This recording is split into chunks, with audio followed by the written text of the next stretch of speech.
우리 다 같이 사도신경으로 신앙 고백하심으로 10월 23일 새벽 예배를 하나님께 드리겠습니다. 나는 전능하신 아버지 하나님 천지의 창조주를 믿습니다. 나는 그의 유일하신 아들 우리 주 예수 그리스도를 믿습니다. 그는 성령으로 잉태되어 동정녀 마리아에게서 나시고 본디오 빌라도에게 고난을 받아 십자가에 못 박혀 죽으시고 장사된 지 사흘 만에 죽은 자 가운데서 다시 살아나셨으며 하늘에 오르시어 전능하신 아버지 하나님 우편에 앉아 계시다가 거기로부터 살아있는 자와 죽은 자를 심판하러 오십니다. 나는 성령을 믿으며 거룩한 공교회와 성도의 교제와 죄를 용서받는 것과 몸의 부활과 영생을 믿습니다. 아멘. 찬송가 536장 함께 찬양하시겠습니다.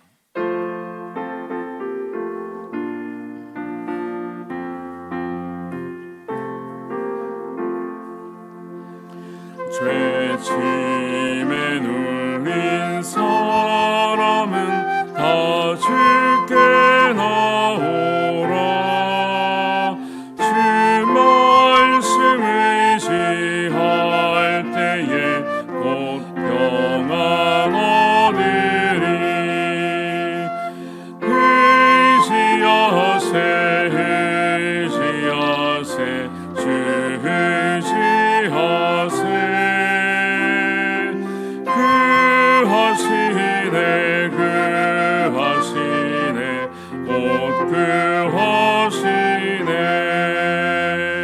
참 구원 주신 주께서 보혈을 흘렸네. 눈같이 희게 할 때에 온몸을 잠그세. 의지하세 주 의지하세.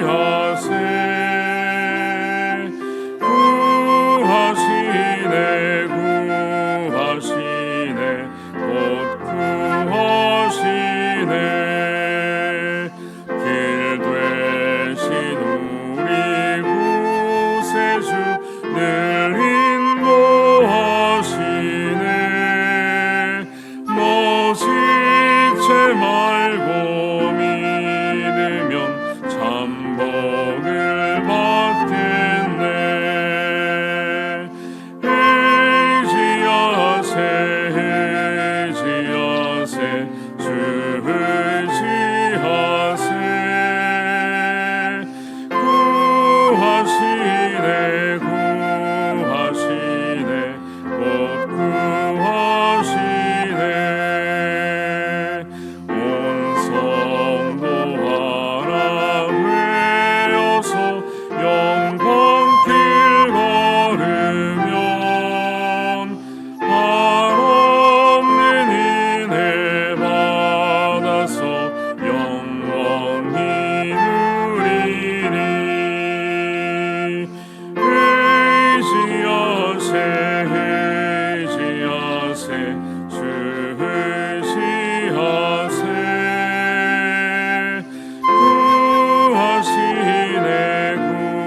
구하시네 곧 구하시네.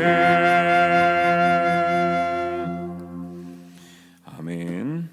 하나님 말씀은 스가랴 9장 1절에서 8절입니다.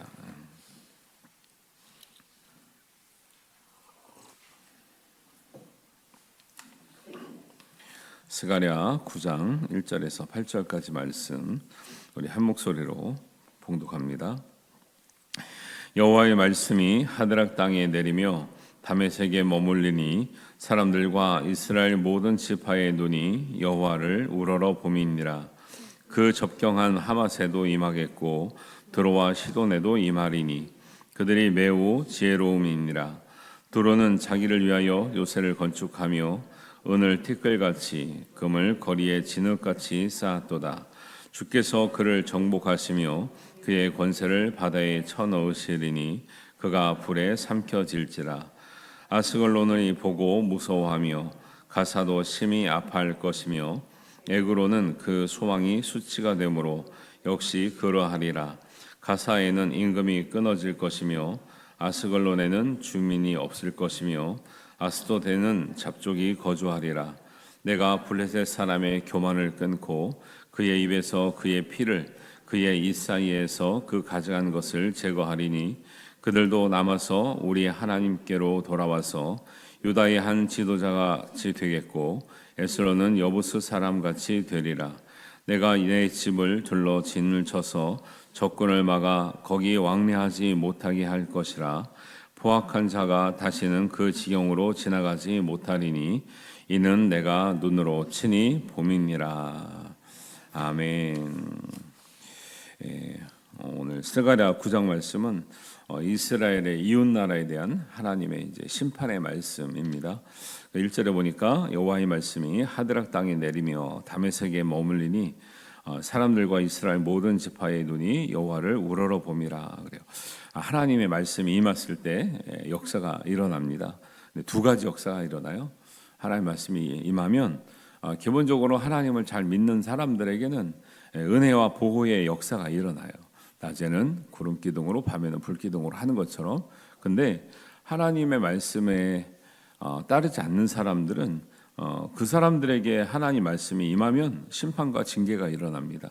그래서 하나님의 항상 인도와 보호하심이 우리 가운데 임하시기를 주님의 이름으로 축원합니다. 말씀을 받을 때는요. 그래서 좀 이렇게 정말 진지한 마음으로 잘 받으시는 게 좋고, 진지한 거는 그냥 내 순간, 지금 이 순간이 아니라 내 삶을 어떻게 살아가고 있는지에 대한 진지한 성찰이 이게 필요한 거죠. 하나님 말씀이 지금 1절에 보니까 하드락 땅의 수도 다메섹에 머물 때 이렇게 했어요. 그 하드락도 나오고 다메섹도 나오잖아요.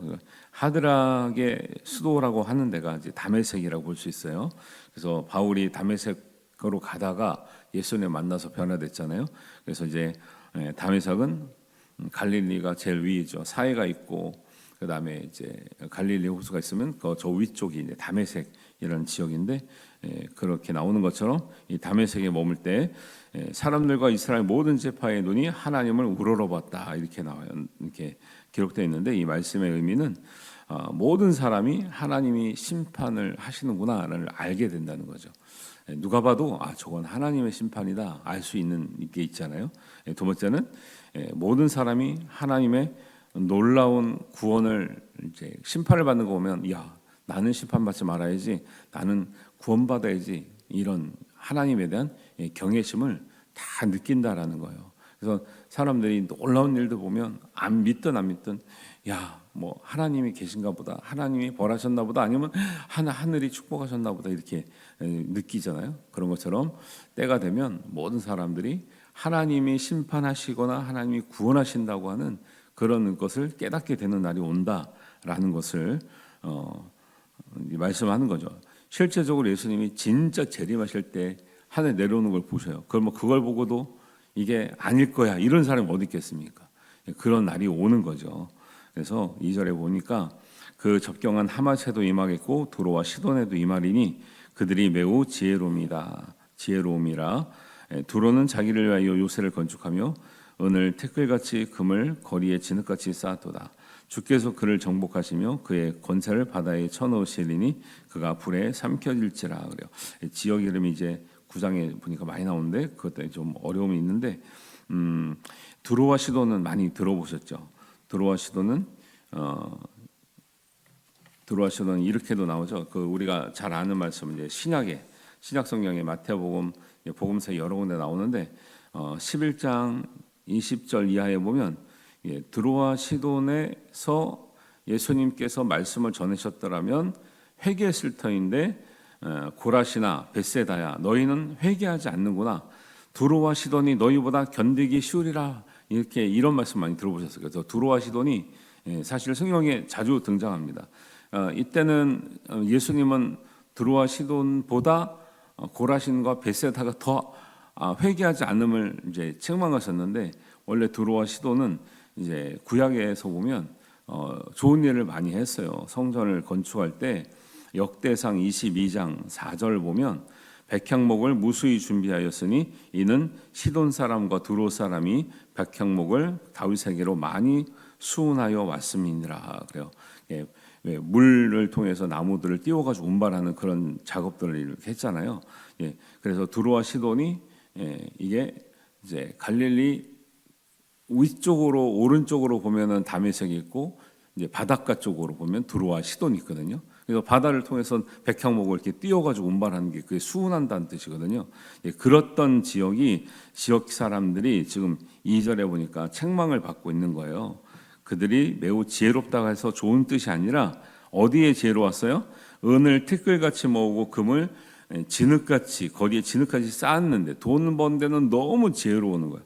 그러니까 돈 버는 재주가 있는 거죠. 그리고 자기 요새를 건축하는 데는 아주 지혜가 있어요. 그런데 뭘 말씀하시냐면 자기 요새를 짓고 돈을 버는데 그렇게 지으는데 지금 스가랴서는 전체적인 내용이 뭐예요? 성전 건축하는 거잖아요. 성전 건축하는데 도왔다라는 거예요? 안 도왔다라는 거예요?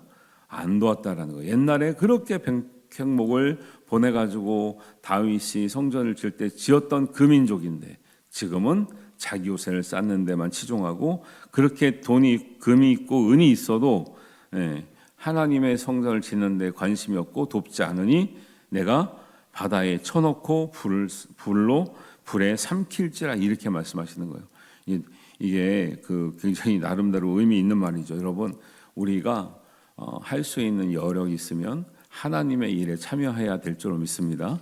그러니까 그런 말씀이에요. 믿는 사람들이 도리를 다하는 것, 하나님의 뜻을 알고 하나님의 관심이 어디 있는 줄 알아서 거기에 우리의 힘을 다하는 것. 그렇지 않으면서 내가 누리고 여력이 있다 말하고 딴 데만 우리가 모든 관심을 가지는 것, 이것은 하나님의 뜻에 맞지 않다라는 거예요.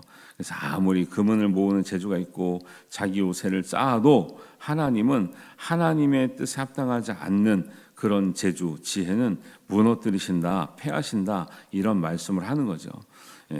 그래서 우리가 신앙생활 안 한 사람들은 하나님 일에 관심 없겠지만 하나님의 일을 또 하는 사람, 또 하나님 마음을 아는 사람, 믿음을 가진 사람들은 하나님의 어디에 관심이 있는가 그것을 살피는 게 굉장히 중요해요.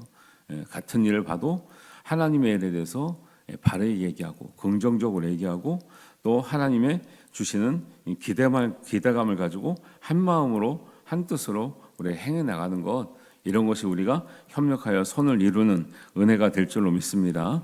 그래서 그렇게 하다 보니까 부족한 사람도 채워지고 남는 사람에게도 하나님께서 더 부어주신 은혜가 있는 거죠.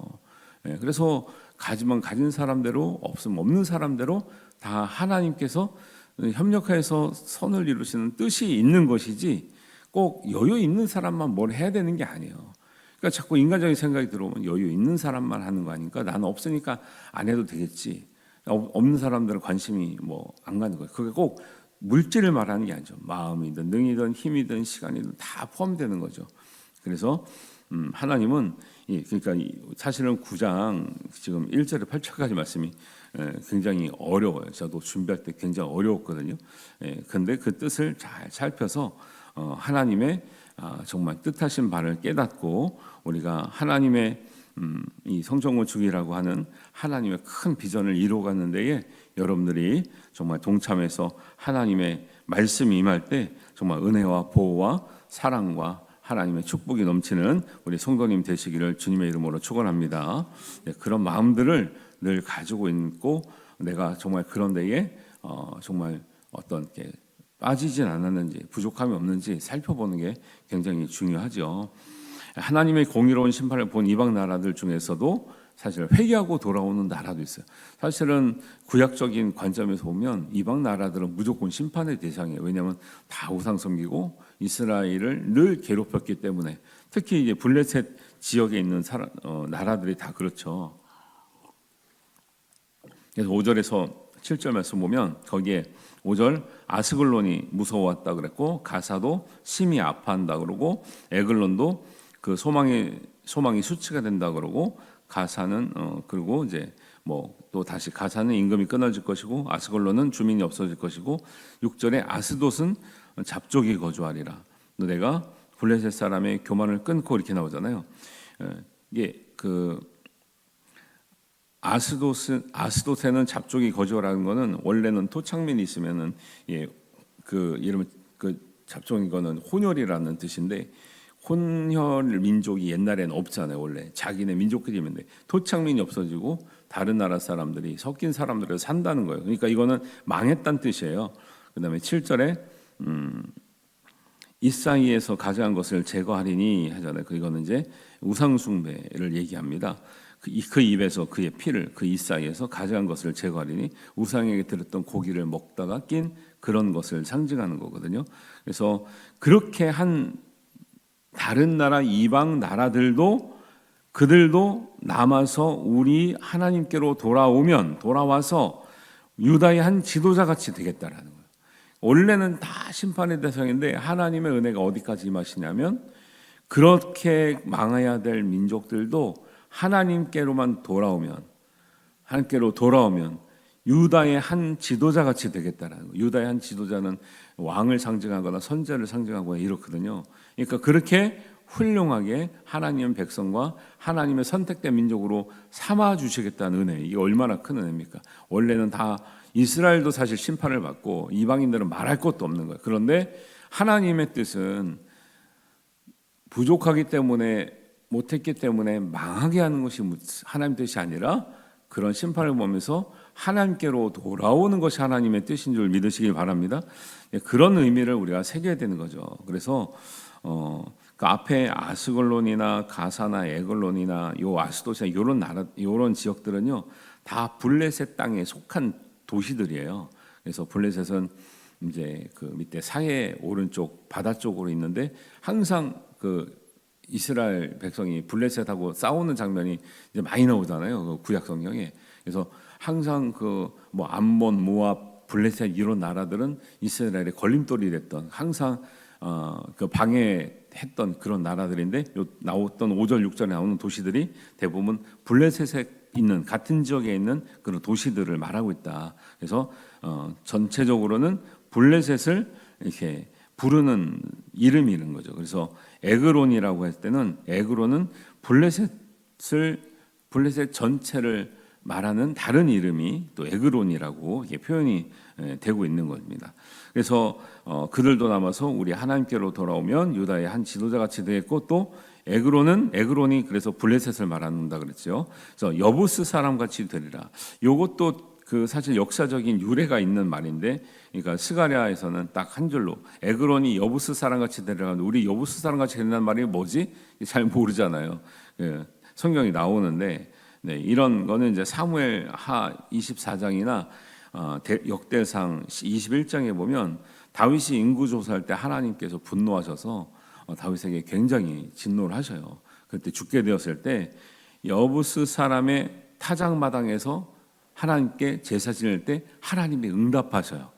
예, 그래서 여부스 사람이 그 타작마당에서 하나님께 제사할 수 있도록 배려를 해줬고 또 다른 것들을 다 그 제물을 준비해줬기 때문에 거기에 응답받아서 다윗이 살게 됐거든요. 그래서 여부스 사람에게 굉장히 감사를 표시해요.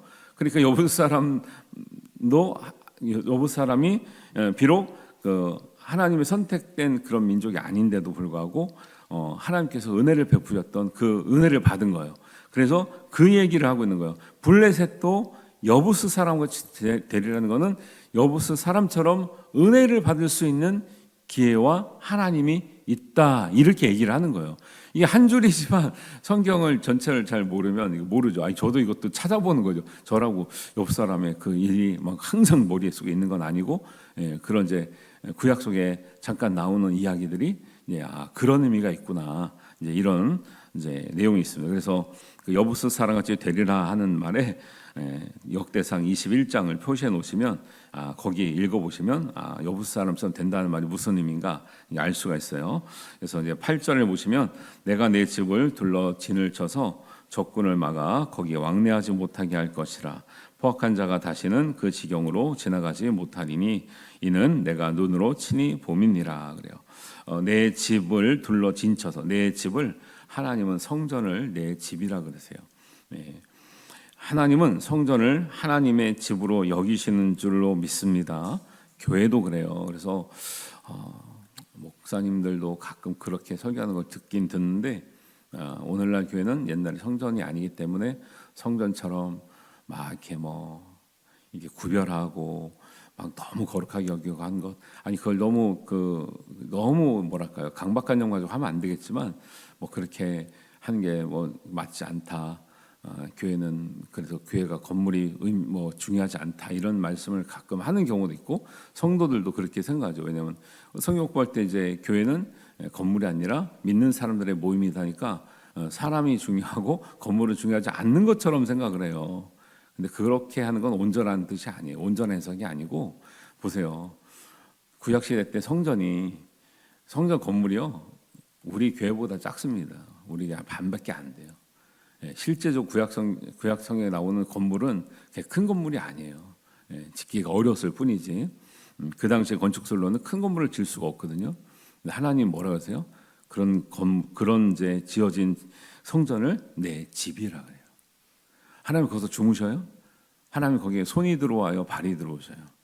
발등상도 머물기가 부족해요. 근데 하나님은 성도들이, 하나님 백성들이 정성껏 지어서 거기서 하나님을 예배하고 기도하고 은혜 받기를 사모하고 찬양하는 그곳을 내 집으로 여기시는 거예요. 오늘날 교회가 똑같은 역할을 하고 있는 거예요. 그러면 교회도 하나님이 내 집으로 여기신 줄 믿습니다. 크든 작든 그게 중요한 게 아니라 하나님, 우리가 그 장소를 어떻게 여기고 그 장소에서 무엇을 하느냐, 그거에 달린 거지. 구약에는 성전이고 지금 교회고, 교회를 성전처럼 하면 안 되고. 그러니까 예를 들면 극단적으로 막 여기는 막 신발 신고 올라오면 안 된다, 아니면 뭐 성물이기 때문에 못 옮긴다, 막 이런 개념을 가지라는 게 아니고요. 하나님이 내 집으로 여기시는 만큼 우리가 귀하게 여기고. 그래서 어떤 분들은 이제 어떤 교회는 그래요. 교회에서 뭐 조금 좋은 거 해놓자면 건물에 필요 없는 돈을 쓴다래요. 여기가 어디라고요? 여기가 건물이라고요? 하나님의 집이라고요? 하나님의 집으로 여기시는 곳을 정성을 들이는 거죠. 귀하게 여기는 거죠. 그런 마음으로 해놓는 거지, 그냥 건물은 의미가 없고 사람이 중요하니까 건물이나 뭐 물건들은 아무거나 해놓고 그냥 사고려 해놓고 자기 집에서 쓰는 것보다 하찮은 거 해놓고 이런 개념으로 접근하면 안 된다라는 거예요. 그래서 하나님의 것을 귀하게 여기는 마음 가운데 하나님께서 은혜 주시는 믿음이 더 성장하게 될 줄로 믿습니다. 이런 의미도 우리가 잘 생각해 봐야 되는 거죠. 이걸 너무 현대식으로 생각해 가지고 막 너무 건물과 사람을 완전히 분리하는 이런 이제 해석을 하는 거죠. 교회라는 게 믿는 사람들의 모임이지 건물이 아니다, 막 이래가지고 그걸 굉장히 비판적으로 얘기해요. 근데 성경 그 전체를 모르는 말씀이에요. 그게 성경 전체를 보면, 아니 성전은 뭐 그게 뭐 건물이 좋아서 하나님이 내 집이라 그럽니까? 그런 차원이 아니잖아요. 그래서 그런 것들을 이제 우리가 온전하게 성경적으로 생각하는 게 중요한 거죠. 그래서 1절에서 보세요. 1절에서도 이스라엘과 사람들의 모든 지파의 눈이 여호와를 우러러 본다 했잖아요. 이 눈에 대한 사람들은 하나님을 보는 관점이 있어요. 네. 그런데 마지막 우리 8절에 보니까 하나님의 이는 하나님의 눈으로 친히 보겠다는 거예요. 하나님의 눈이 친히 보시면 적군이 막아지고 또 다시는 포악한 자가 그 지경으로 지나가지 못하도록 인도와 보호하심이 있다라는 뜻이죠. 제가 처음 1절 말씀할 때 어떻게 해서 하나님 말씀이 임하면 두 가지 역사가 나타난다. 하나는 보호와 사랑의 역사, 인도와 보호와 사랑의 역사가 나타나고, 하나는 심판과 징계 역사가 나타난다 했잖아요. 그런데 8절에 받는 건 하나님이 우리를 보시면 보호와 인도의 역사가 나타난다고 딱 의미를 맞춰주고 있잖아요. 그래서 하나님의 눈과 우리의 눈이 마주칠 때 그 안에서 은혜의 역사가 나타날 줄로 믿습니다. 이게 성경의 의미인 거예요. 그래서 사실은 9장 1절에 8절 말씀이 어려워서 저도 준비하는데 시간이 굉장히 많이 걸리는 거죠. 그래서 여러분들이 이런 말씀 보고 이 정도 이렇게 맥락을 이렇게 깨닫고 이해하시면 굉장히 큰 은혜가 되고 귀한 말씀을 잘 깨닫는 계기가 되는 거죠. 그래서 단지 이웃 나라들 이스라엘 괴롭혔기 때문에 믿지 않았기 때문에 망했다, 이렇게 단순하게 생각하시면 좀 부족하고요. 하나님께서 이방 나라들에게도 어떻게 은혜를 베푸시길 원하는가. 드로아 시돈이 그렇게 잘했다가도 정말 하나님께 쓰임 받지 못하니까 어떻게 되는구나.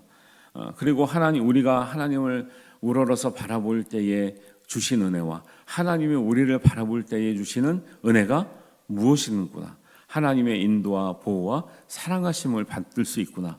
그러니까 우리가 눈을 들어 주를 보라. 내 모든 것 주께 맡겨라 하는 게 눈을 들어 주를 보라는 의미가 다 이런 데서 나오는 거예요. 그냥 찬송과 복음성과 그냥 져진 게 아니라 그 사람들 가보면 말씀을 굉장히 깊이 있게 깨닫고 작사를 하고 작곡을 했거나 이게 너무 느껴지는 거죠. 눈을 들어 주를 보라.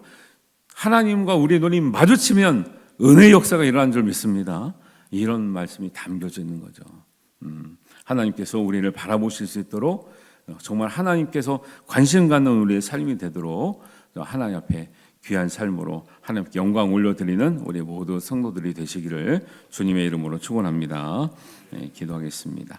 하나님 아버지, 은혜를 감사하며 오늘 말씀을 통해서 우리가 정말 하나님께서 우리를 바라보시는 은혜, 하나님께서 우리를 주목하시는 그 이유를 우리가 깨닫고 또 그 이유대로 또 하나님의 회복하신 은혜와 인도하시고 보호하시는 은혜대로 살기를 원합니다. 우리의 눈과 하나님은 항상 마주쳐서 서로를 향하게 하시고 하나님의 눈이 우리를 향할 때 큰 은혜가 있다는 것을 기억하고 우리의 눈이 다른 곳을 향하지 않게 하시고 하나님을 향하여 하나님을 바라보며 주님을 찬양하며 하나님께 영광 올려드리는 삶을 살 수 있도록 우리를 인도하여 주옵소서. 하나님께서 우리 삶 가운데 늘 함께 하시고 또 작은 은혜, 큰 은혜를 통해서 하나님의 집으로 여기시는 성전, 교회가 하나님의 집으로 정말 우리가 정말 정성껏 섬기며 정말 하나님의 일에 동참하는 하나님의 모든 귀한 복된 하나님의 백성이 될 수 있도록 하나님 함께하여 주시옵소서. 날마다 우리 믿음을 더하시고 믿음의 은혜를 더하셔서 항상 성장하며 성숙하는 복된 믿음, 하나님의 축복을 누릴 수 있는 귀한 믿음, 성숙한 믿음 될 수 있도록 함께하여 주시옵소서. 예수님의 이름으로 기도하옵나이다. 아멘. 하늘에 계신 우리 아버지, 아버지의 이름을 거룩하게 하시며 아버지의 나라가 오게 하시며 아버지의 뜻이 하늘에서와 같이 땅에서도 이루어지게 하소서. 오늘 우리에게 일용할 양식을 주시고 우리가 우리에게 잘못한 사람을 용서하여 준 것 같이 우리 죄를 용서하여 주시고 우리를 시험에 빠지지 않게 하시고 악에서 구하소서. 나라와 권능과 영광이 영원히 아버지의 것입니다. 아멘.